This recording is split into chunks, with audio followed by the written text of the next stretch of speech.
into First Take this morning out of the NFL. The NFL has fined the Falcons' 250 defensive coordinator Jeff Ulbrich $100,000 for failing to prevent the disclosure of confidential information distributed to the club in advance of the NFL draft.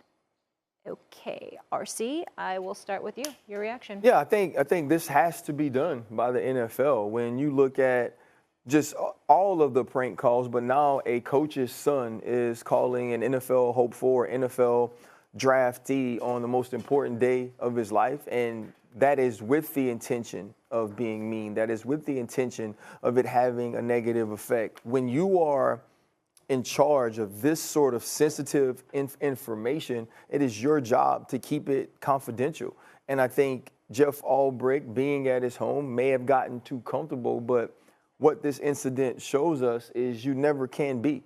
You never can be in a situation where you have this sort of information and you don't protect it with your life, because this is not only your career, but this also affects many other people.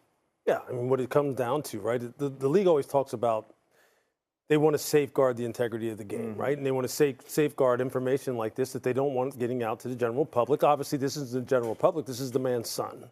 And so I think there's two. It's kind of a twofold thing. It's like, one, this kind of information cannot be accessible to people in your family because they don't have any business having it, you know. And then number two, what if this would have who's to say that his son couldn't potentially, or someone else couldn't potentially have access to any other kind of information that Jeff Ulbrich has that would compromise the integrity of the Atlanta Falcons, what they're trying to get done as a football team.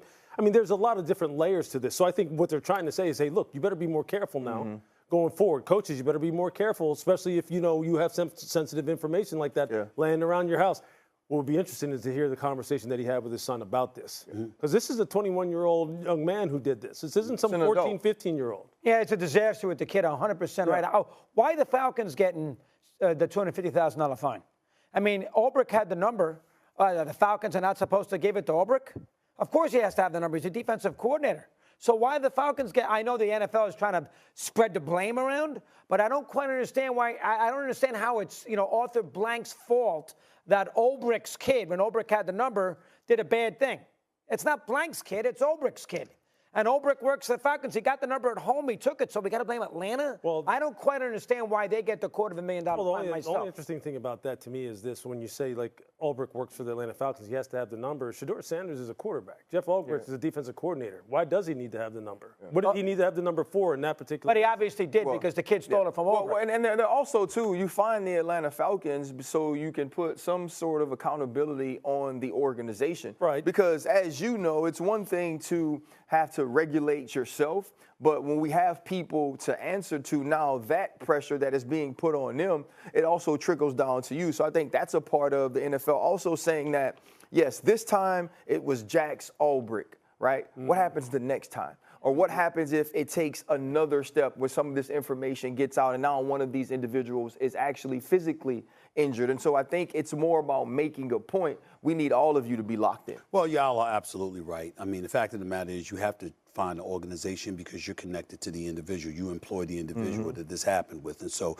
you're looking at the organization to let them know there's a level of culpability. That way you don't have to concern yourself with the enforcement. The organization itself will concern itself with the enforcement, and it trickles down from there. I feel bad for Jeff Ulbrich from the standpoint that, yeah, it's a $100,000 fine, and obviously that's some money. The man ain't walking around making tens of millions of dollars or anything like that. But the other side to this is an incredible embarrassment. That 21-year-old kid, Jax, should have had his ass whipped, number one. 21-year-old man. 21-year-old, yeah, right. He should have his ass whipped, number one. Number two, I mean, it's like I wanted to refrain from putting him on screen like I told you the other day. But that was, I didn't know when you were talking about it the other day, Lewis, that the dude had put it out on social media. I had no idea. I knew we knew the story, but I had never seen the video. So I'm like, this idiot actually went out there and did it. He filmed him. He had himself filmed doing it. I mean, no regard for Shedeur. No regard for his father. No regard for any kind of decency or any kind of decorum. It's really, really sad. I think all of these fines are absolutely positively appropriate. And as far as I'm concerned, he should be, Jax I'm talking about, should be put on Front Street because of what. And just to be clear, right? I mean, Shedeur Sanders wasn't the only player that was prank called during this draft. So for everyone who's kind of like hitting me up going, well, you ain't mad about everyone else. Look, Shedeur is the most high-profile one that we're talking about, and the one that's getting the most. Exactly. Yeah. But look, I think this speaks to a bigger problem anyway, and we talked about it a little bit yesterday, and that's just that the blatant disregard for respect for what these guys are trying to accomplish, and the fact that we always feel the need to kind of like make a mockery out of something and try and make a joke out of something. Not everything needs to be made a joke out of. Right. Everything doesn't need to have this kind of little twist put on it, man. So people need to like kind of grow up in these kind of situations. Well, you look at it. You look at it slightly differently. You look at it slightly differently than I do, Lewis. You think they were joking.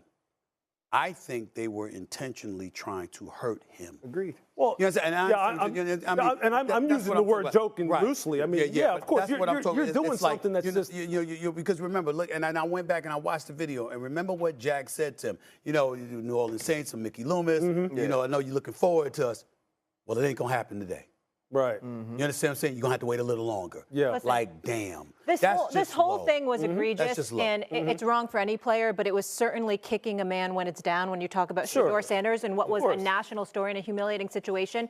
Adam Schefter said this yesterday, and I want to get your perspective on this. He said, I've not heard anybody talk about this, but I got a text on Sunday night that said the Shedeur prank is awful, but shows their naivete by not hiring an agent. The fact that they had the league send his number to the entire football distribution list was a mistake, one that wouldn't have happened with an agent who would have handled the communication. Well, I mean, maybe that's a part of how Jeff Ulbrich gets the number. Exactly. So, okay, that answers that question. That answers the question for Lou. Doesn't make it okay. I just want to. No, it doesn't make it okay, but I think it answers one of Lou's questions. Why would Jeff Ulbrich even have it sure does. Sanders? It sure does. And I didn't know that. Yeah, and I think and this is just me having talked to Jeff.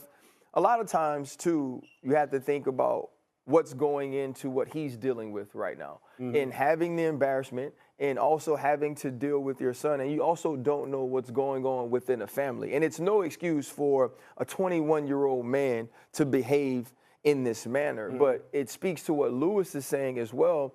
There is no respect for other humans. There is no understanding or compassion for what they're going through. Because when you talk about Shedeur Sanders in particular, when you listen to what he said to him, it was totally an intent to play on what he was going through at the time. Yeah. Right? It's not like calling Tyler Warren, who was supposedly called, who goes 14th overall. It's not like calling some of these players that were picked on the first day. And so it's a moment where you get a laugh. This is a man who is obviously dealing with a ton. All of the cameras are on him. He's trying to have poise and composure through this, and you build him up to break him down. I think that's the part that's more. You know, I think there's a lot of people, RC, that kind of still look at sports, regardless of whether or not it's professional or not, as just a game, and it's not just a game.